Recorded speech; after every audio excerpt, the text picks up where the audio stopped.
The lie that you are not worthy to be loved, that God doesn't even like you. And behind that lie is the evidence that the enemy of your heart holds up as proof. But the truth reveals both the lie and the evidence to be false. Excuse me. Let's examine another life that resisted the lie with truth. Oh, excuse me. David. Didn't we talk about all these people? We talked about Abraham. We talked about David. Oh my gosh, I love it. David was anointed king of Israel as a young man, but he didn't immediately begin to reign as king. He didn't wait a few weeks or a few months or even a few years. Scholars believe David wasn't recognized as king over Israel for at least 15 to 20 years after Samuel anointed him. That's a long wait. And it wasn't a waiting period marked by rest and comfort. It was a daily struggle. King Saul, rejected by God because of his disobedience, was actively pursuing David, trying to kill him. Imagine being promised something big by God and then having to live a life on the run for almost 2 decades. Would you be tempted to believe that because life is so hard, then God must not like you, much less love you? Several of David's Psalms was written during that period, like Psalms 22. They each reflect the heart of David. He was struggling because he was hanging on to God and his promises with all his strength. He refused to give in to the lie that God had abandoned him. He clung to the truth. That is tough. Imagine God saying, "You're a man after my own heart," and then then you're on the run for how many years, being killed, trying to get murdered by the person that you faithfully was serving out of mere jealousy. During that time, I would have also thought, maybe this ain't my calling.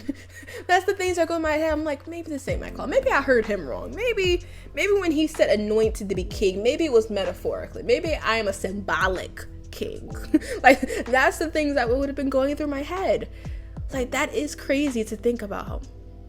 Wow.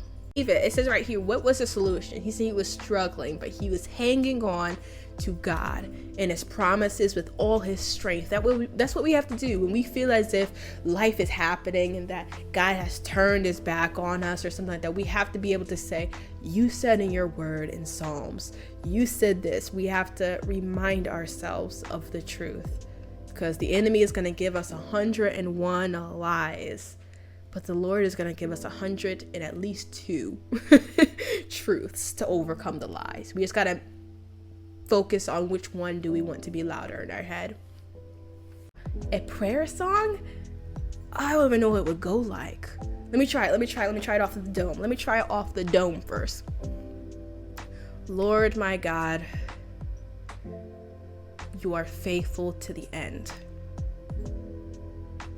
When I think about your goodness, I cannot comprehend. It's not supposed to be a real poem, but it's ending that way. Just meditating on your son and how he has ascended makes me proud to be a citizen of your holy heaven. My sin, it angers me. It leads me to cry. Like your son Paul, I ask myself why. I make the same mistakes and think the same thoughts, doing all deeds that I know that I ought.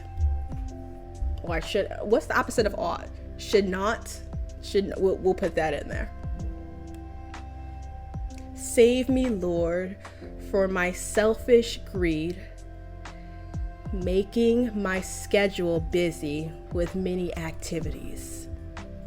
Save me from wasting time and wasting space.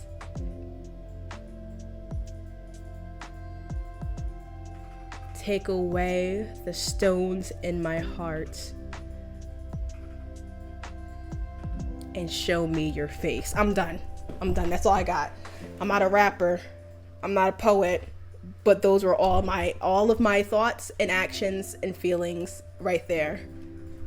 So we can call it, let's not say that. You should not add or subtract to the Bible. We're not going to call it Psalm.